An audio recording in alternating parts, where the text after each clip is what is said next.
सोचिए, 2000 की शुरुआत का दौर, जब भारत को एक उभरता हुआ सितारा माना जा रहा था। ऐसा लगता था कि हमारी गाड़ी बिल्कुल सही पटरी पर है और तेजी से दौड़ रही है। लेकिन आज एक अजीब सी बेचैनी है, एक एहसास कि यार कहीं कुछ गड़बड़ हो गई, जैसे हमारी बस कहीं पीछे ही छूट गई।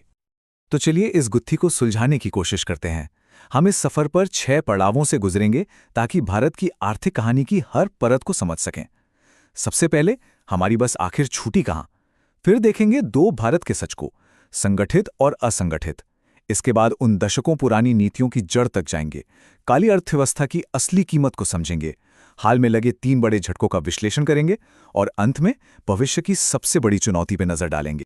तो पहला पड़ाव, हमारी बस आखिर छूटी कहां?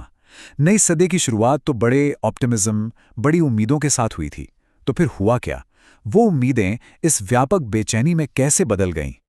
और इसी एहसास को प्रोफेसर अरुण कुमार अपने इस एक सवाल में समेट देते हैं, हमारी बस कहाँ मिस हो गई है। ये सिर्फ एक आर्थिक सवाल नहीं है, ये उन लाखों लोगों की भावना है जिन्हें लगता है कि जिस मंजिल का वादा किया गया था, हम उस रास्ते से कहीं भटक गए हैं। अब आते हैं दूसरे हिस्से पर, दो भारत, संगठित बनाम असंगठित। प्रोफेसर कुमार के एनालिसिस की जो सबसे पहली और सबसे चौंकाने वाली बात है, वो ये है कि एक भारतीय अर्थव्यवस्था है ही नहीं, बल्कि दो बिल्कुल अलग अलग दुनियाएं हैं जो एक साथ चल रही हैं।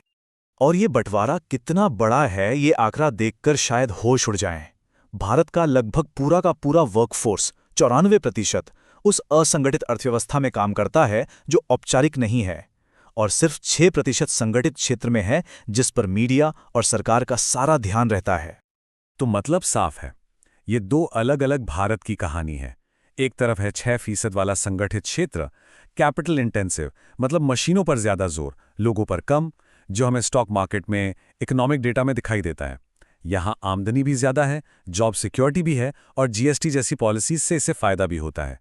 और दूसरी तरफ वो 94% वाला असंगठित क्षेत्र, लेबर इंटेंसिव, मतलब लोगों पर निर्भर, जो ज्यादातर इकोनॉमिक डेटा में दिखाई ही नहीं देता, अदृश्य है।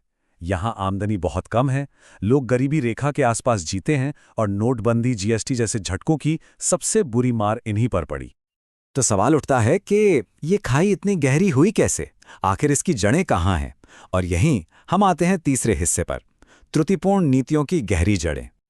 प्रोफेसर कुमार के मुताबिक हमारी आर्थिक नींव में शुरू से ही 3 बड़ी कमजोरियां थीं। पहली, हमारा एजुकेशन सिस्टम, जो थिंकर्स नहीं बल्कि सिर्फ क्लर्क्स बनाने के लिए डिजाइन किया गया था। दूसरी, R&D यानी रिसर्च और डेवलपमेंट में हमेशा से कम निवेश। और तीसरी, एक टॉप डाउन विकास का मॉडल, मतलब योजनाएं तो ऊपर बनती थीं, पर उनका फायदा कभी नीचे आम आदमी तक पहुंचा ही नहीं। इन्हीं वजहों से एक मजबूत, सबको साथ लेकर चलने वाली अर्थव्यवस्था की नींव कभी पड़ ही नहीं पाई। और R&D वाली बात को समझने के लिए ये आंकड़ा देखिए, 0.65% ये भारत का R&D पर खर्च है, जीडीपी के प्रतिशत के तौर पर। अब इसकी तुलना चीन के 3% से कीजिए, और ये भी याद रखिए कि चीन की इकोनॉमी हमसे 5 गुना बड़ी है। तो इसका असली मतलब ये हुआ कि वो R&D पर हमसे 22 गुना, 22 टाइम्स ज्यादा खर्च करते हैं। नतीजा, वो टेक्नोलॉजी में लीडर हैं और हम बस फॉलोअर बनकर रह गए हैं। चलिए अब अपने चौथे पड़ाव पर चलते हैं, काली अर्थव्यवस्था की असली कीमत। इन्हीं कमजोरियों ने एक और बहुत बड़ी समस्या को जन्म दिया, जिसे प्रोफेसर कुमार हमारी अर्थव्यवस्था की सबसे बड़ी बीमारी कहते हैं।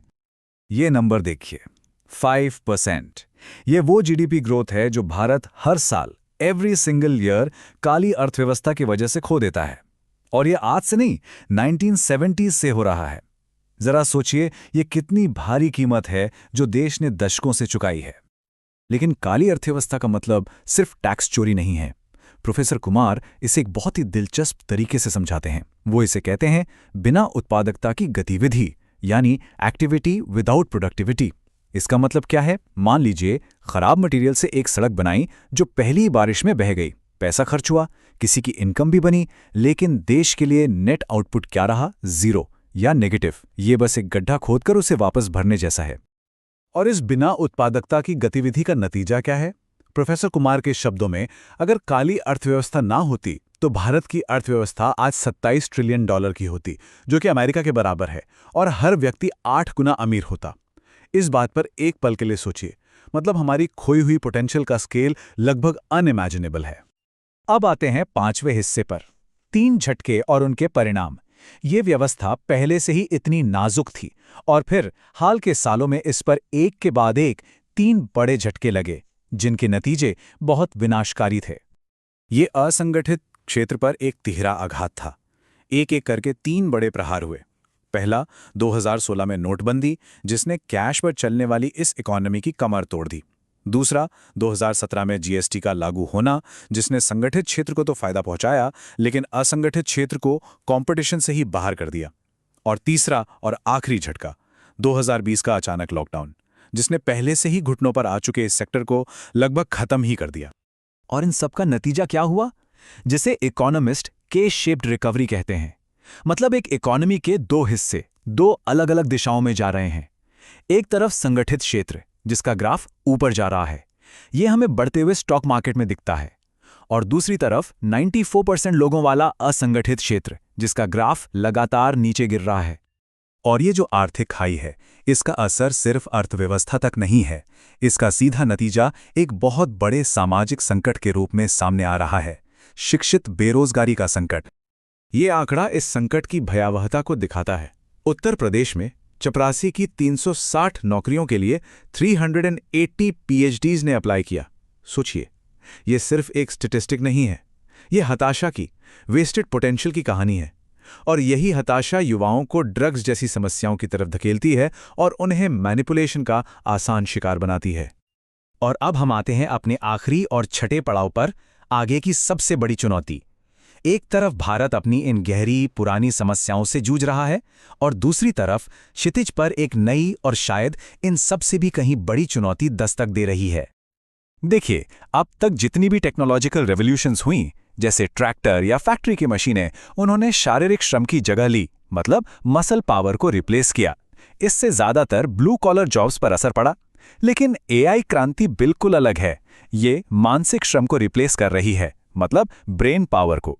एआई अकाउंटेंट, एआई वकील, एआई डॉक्टर, एआई टीचर, ये उन व्हाइट कॉलर स्किल्ड जॉब्स के लिए खतरा है जिन्हें आज तक सबसे सुरक्षित माना जाता था। प्रोफेसर कुमार चेतावनी देते हैं कि एआई बेरोजगारी को 50 से 60% तक ले जा सकता है। और ये हमें एक बहुत ही जरूरी सवाल पे लाके खड़ा कर देता है। क्या भारत की अर्थव्यवस्था इस भविष्य का सामना करने के लिए तैयार है, जब उसने अपने अतीत की समस्याओं को ही अब तक हल नहीं किया है?